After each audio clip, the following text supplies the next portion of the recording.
আমরা এগুলি বিষয়ে খোঁজখবর নেব। স্বরাষ্ট্র মন্ত্রণালয় থেকেও কিন্তু এইগুলি বিষয়ে খোঁজখবর করা হচ্ছে। আমরা আশাবাদী যে কেউ হয়রানির শিকার হবেন না।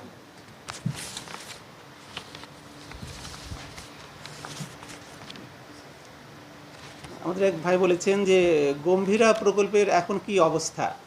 তো গম্ভীরা প্রকল্পে আমি আপনাদের কাছ থেকে শুনলাম, আমি এটা খবর নেব। এটা কি আমাদের শিল্পকলা একাডেমির কোনো প্রকল্প ছিল নাকি আমাদের জেলা প্রশাসন থেকে নেওয়া হয়েছিল এনজিওর মাধ্যমে?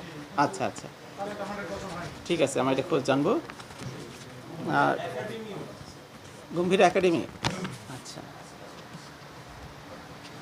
আর ডেঙ্গু রোগের প্রাদুর্ভাব হয়েছে, হ্যাঁ।